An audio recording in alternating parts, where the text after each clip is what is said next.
यह love story मेरी भाभी की है जो आगरा में रहती थी। शादी के बाद जब मैं उनसे पहली बार मिला तभी घुल मिल गया। तब उन्होंने मुझे अपनी लव स्टोरी के बारे में बताया। मेरी भाभी का नाम तान्या है। यह 2018 की बात है, जब वह गांव में थी। घर पर देवी पूजा हो रही थी। उस समय एक लड़का वहां आया और भाभी के जस्ट सामने बैठ गया और उन्हें देखने लगा। भाभी को पहले तो वो लड़का बहुत गलत लगा, फिर उसने भाभी को बहुत ज़्यादा देखना शुरू कर दिया। तान्या भाभी को बहुत प्रॉब्लम होने लगी और उसे बहुत अनाप शनाप बोलती थी। एक दिन जैसे ही वो भाभी के पास आया, भाभी ने एक जोर का थप्पड़ उसके गाल पर जड़ दिया। वो बहुत डर गया और उस लड़के ने भाभी को देखना बंद कर दिया। वो लड़का उन्हें अब परेशान नहीं कर रहा था, उसने उनकी गली में आना भी बंद कर दिया था। तब भाभी को बहुत परेशानी होने लगी क्योंकि वह उसके लड़के के परेशान की आदी हो गई थी। अब उसे याद करने लगी, पर वो लड़का उन्हें कहीं नहीं दिखा। उस दिन भाभी की छोटी बहन का जन्मदिन था। सभी मस्ती कर रहे थे। भाभी भी ऑलमोस्ट उसे बुलाने वाली थी, लेकिन उसी दिन वो लड़का फिर आ गया और आते ही उसने भाभी को आई कहा। इस बार भाभी ने कुछ नहीं कहते हुए उसे हाय का जवाब दिया। इसी से वो लड़का समझ गया कि कुछ तो बात है।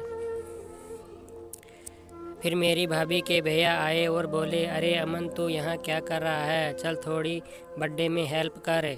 वो लड़का हेल्प करने लगा। हाँ, एक लाइट लेके घर पर चढ़ गया। मेरी भाभी ने उसे कहा, गिर जाओगे? तो उसने कहा, तुम हो तो सही मुझे संभालने के लिए। तान्या भाभी ने स्माइल की, वो भी स्माइल करने लगा। फिर बर्थडे सेलिब्रेट हुआ। सभी पार्टी में एंजॉय करने लगे। भी वो लड़का आया और बोले, तान्या, मैं तुमसे कुछ कहना चाहता हूँ।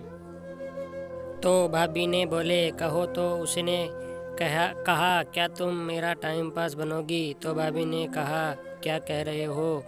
तो वो लड़का पहले डरने लगा और उसने बोल दिया, आई लव यू तान्या, मैं तुमसे बहुत प्यार करता हूँ, तुम मेरी ज़रूरत हो। भाभी तो पहले से ही उससे प्यार करती थी, लेकिन फिर भी बोल दिया, सोच कर बताऊँगी, तुम अपना फ़ोन नंबर दे दो।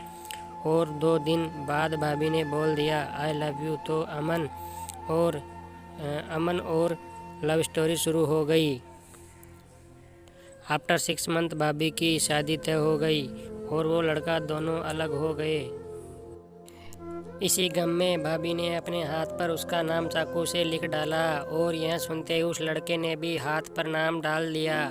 शादी वाले दिन वो लड़का बहुत रोया और 3 दिन तक रोता रहा। फिर भाभी ने उसे मेरे फ़ोन से कॉल की और कहा, तुम मेरे देवर के दोस्त बनकर मुझसे मिलो, मैं तुमसे मिलना चाहती हूँ। और वो आ गया और मौका देखकर मैंने उन दोनों को मिलाया।